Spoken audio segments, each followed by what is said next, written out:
Jésus-Christ pendant qu'il était assis. Il était assis là. Et il écrivait par terre. Ils sont venus avec cette femme. Et ils ont dit, maître, la loi dit qu'une telle femme, on doit la condamner. Mais est-ce que l'adultère là, ça se commet seul? C'est avec deux personnes qu'on commet l'adultère. Où sont les hommes qui ont connu? L'homme qui a connu l'adultère avec elle là, il est où? Dans ces mêmes circonstances, ils étaient prêts à condamner la femme encore, comme ils ont fait dans le jardin d'Éden. Mais cette fois-ci, Jésus dit, je serai ton avocat, femme. Si les hommes avaient l'habitude de t'accuser, cette fois-ci, moi, Jésus, je serai ton avocat. Parce que pour que tu tombes dans l'adultère, c'est quelqu'un, c'est un homme qui est venu te séduire. Donc moi, Jésus, je serai ton avocat. Mais quand Jésus a défendu la femme, quand il a soulevé la tête, il n'y avait aucun homme qui était digne de pouvoir condamner cette femme. Les hommes qui vous traitent, qui vous fatiguent, qui font ce qu'ils veulent, ils n'ont qu'à bien rentrer en eux-mêmes pour voir s'ils ont été toujours corrects et parfaits. Il y a un seul homme que je connais qui a reconnu son erreur. Il dit, j'étais alcoolique et je frappais ma femme. C'est pourquoi vraiment elle en avait marre. Maintenant elle a pris tous les enfants, mais elle a raison. Depuis que je parle aux hommes, il n'y a qu'un seul monsieur qui est venu me dire ça. C'est-à-dire, lui, il reconnaît que c'est l'alcool. Sur l'effet de l'alcool, il fait que ça. Mais tous les autres, ils sont dans les logiques. Ils sont dans les logiques. Et vous, les femmes, sachez que Dieu compte sur vous. Jésus est mort, tout le monde a fui. Tous ceux qu'il a opéré des miracles, qui les a nourris, et tous l'ont abandonné. À sa résurrection, c'est même les femmes encore qui sont parties. Quand il arrive quelque part, c'est les femmes qui préparent pour lui. Et quand même il est ressuscité, ce sont les femmes encore qui étaient allées pour le parfumer et qui n'étaient ressuscité. C'est à une femme qu'il a annoncé, va dire aux autres que je suis ressuscité. Donc aujourd'hui, sache femme, que Jésus-Christ est ton avocat et que Jésus-Christ a pris la responsabilité de te défendre. Mais Dieu compte sur toi. Il n'y a que toi, seule femme, qui peut réveiller ce monde dans lequel nous sommes aujourd'hui. Tu peux tout réparer, tu peux tout mettre en ordre parce que toi qui viens en aide, tu es plus fort. Amen. Et tu es plus forte. Cette église peut être forte que par les femmes. Amen. Il y avait deux femmes sages en Égypte. Pharaon voulait qu'elles détruisent tous les enfants mâles qui vont naître. Mais la Bible dit qu'elles n'ont pas obéi à Pharaon. À cause de ces deux femmes sages, le peuple de Dieu s'accroissait, se multipliait davantage. Il y avait 10 femmes, 10 vierges. Parmi les 10, il y avait 5 folles et 5 sages.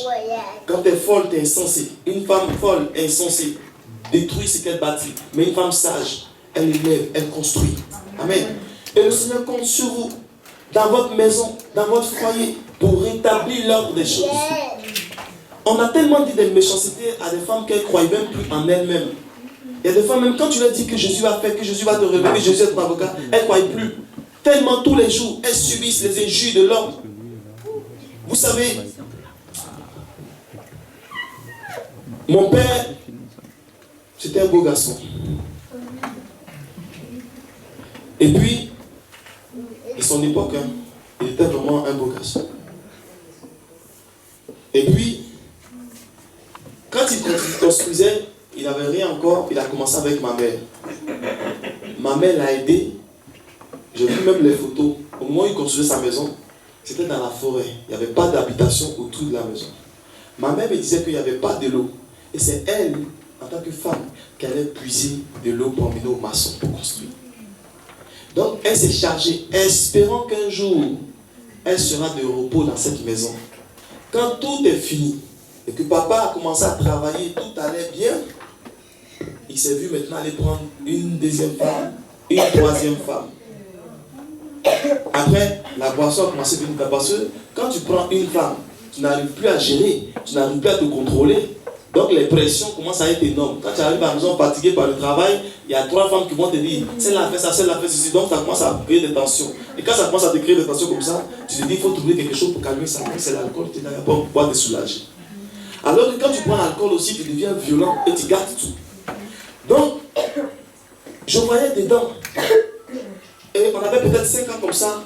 Quand mon père dit à ma mère, je sors jusqu'à ce que je reviens, tu es parti de ma maison. Et ma maman espérait, parce qu'elle a fait 5 enfants avec mon père, et qu'elle espérait qu'un jour il comprendra. Elle espérait aussi qu'à cause de ses enfants, un jour, mon père va changer. Mais ça devenait de pire en pire. Et quand papa arrive, toute la nourriture que maman a préparée, je suis sûr qu'il ne lui donnait même pas d'argent pour préparer. Elle va se démerder pour préparer. Mais quand il revient, toute la nourriture qu'elle a préparée, il renverse dans la poubelle. Part de chez moi. Et ça devient la bagarre. Et j'étais là et je voyais. Mon père se bagarrait avec ma mère. On allait chercher les voisins pour venir séparer ces gens de querelle. Jusqu'à ce que maman disait un jour, je n'en pouvais plus. Elle a pris ses bagages et elle est partie. Quand elle est partie, ceux qui espéraient prendre le pouvoir, malheureusement, ça n'a pas marché longtemps. Eux aussi, tout a commencé à tomber sur la dernière. Au moment où mon père devait divorcer avec la dernière nette, c'est là qu'il est mort. Et la dernière est restée. Aujourd'hui, quand mon père est mort, les 3 femmes sont devenues amies. Pour voir comment cet homme les a maltraitées, elles sont devenues amies. Elles ont fait des enfants avec cet homme. Mais les enfants sont des frères. Ils ne pourront pas se séparer. Ils sont tous unis d'un même père. Amen. Et maintenant, mon père, avant de mourir, va demander pardon à ma mère et lui dit de revenir dans la maison. Pendant qu'il a divorcé. Il a déjà divorcé, mais il lui demande de revenir rester dans la maison près de ses parents. Aujourd'hui, ma mère habite dans la maison de mon père. Je n'ai jamais compris ça. C'est récemment que ma mère m'a expliqué cela. Pour vous dire comment l'homme est méchant. Il ne prend jamais de responsabilités. Oh, on est tous coupables. C'est pourquoi mon épouse, si vraiment dans notre marche, je te fais inspirer des choses que tu n'as pas encore vues, t'inquiète pas. Dieu l'a fait. Amen. Et devant l'assemblée, je voudrais te dire que je t'aime. Et que tu me pardonnes vraiment pour toutes mes fautes et mes erreurs. Sache que je t'aime. Et officiellement, je te dis merci pour les beaux enfants que tu m'as donnés. Pour ma vie même que tu as changé. Parce que si tu n'étais pas là, je ne pense pas que je serais là où j'en suis aujourd'hui. Donc je suis reconnaissant envers toi officiellement devant toute l'assemblée pour tout ce que tu as fait pour moi. Et que Dieu te bénisse. Et que tout ce que tu vas demander à Dieu, que tu l'obtiennes. Ce que tu n'as pas encore vu de tes yeux, que tu vois avant de mourir. Et qu'il prolonge tes jours. Que tu vois l'enfant de tes enfants. Au nom de Jésus-Christ. Que Dieu soit avec nous.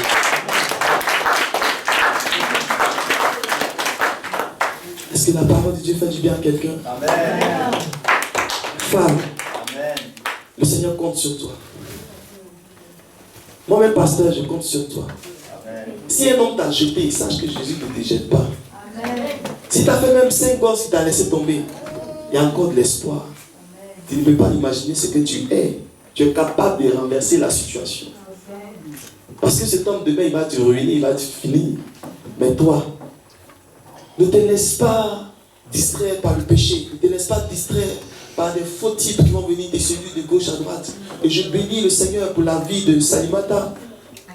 Parce que elle est toujours restée avec son chéri jusqu'à présent. Et ce matin, notre frère est parmi nous. Et je suis content. Amen. Elle ne s'est pas laissée distraire de gauche à droite. Amen. Vous voyez, c'est ça la fidélité.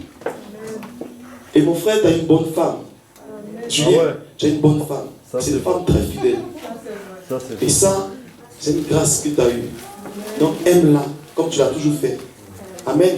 Amen. Pour tous ceux qui sont mariés, pour tous ceux qui vraiment ont une fiancée, aimez-vous vous être.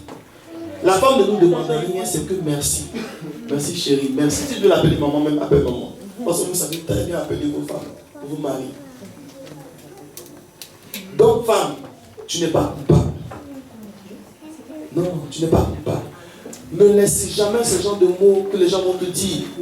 Tu es malheureux, sans moi tu n'es rien, ceci, cela, tu as menti. Toi, tu es faible, c'est pourquoi je viens t'aider. Donc si je viens t'aider, dis-moi merci, au lieu de m'insulter matin, midi, soir. Donc ce matin, voici le message que le Seigneur m'a mis à cœur de partager avec vous. Surtout pour les mamans, pour les femmes. Le Seigneur compte sur vous pour repartir son œuvre, pour reconstruire les nations. Même les nations peuvent se lever que sur vous. Si vous êtes unis, si vous savez votre force, si vous savez en qui vous avez placé votre confiance, si vous connaissez votre défenseur, vous allez rebâtir vos foyers, reconstruire vos murailles, reconstruire les ministères, reconstruire l'église. Vous savez, la femme aime Dieu que l'homme. C'est pourquoi dans les églises, quand vous arrivez, il y a beaucoup de femmes que les hommes. Un jour, j'ai reçu un couple. Et je dis à l'homme de prier. L'homme, il prie, il dit, Seigneur, Non, la femme d'abord. Et la femme a dit, Seigneur, je veux te servir de tout mon cœur. Je veux vraiment t'adorer. Donne-moi vraiment le temps de te servir. Puis je dis Amen. Je demande à l'homme de prier. L'homme lui dit, Seigneur, fais que mes business marchent. Donc l'homme, en fait, c'est ses intérêts. Comment il va faire pour trouver l'argent, c'est ce qui l'intéresse. Et regardez bien, les hommes sont assis à la maison parce qu'ils se disent que non, ils n'ont pas le temps pour Dieu. Mais qui sont venus? C'est les mamans, c'est les femmes.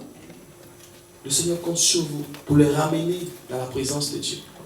Pour que tout soit, l'ordre établi par le Seigneur soit recadré. Ils ont fini, ils ont insulté la femme. Maintenant, ils sont partis maintenant vers les hommes. Donc maintenant, c'est devenu homme et homme. Tout ça pour renverser les règles établies par le Seigneur. Que Dieu nous bénisse. Amen.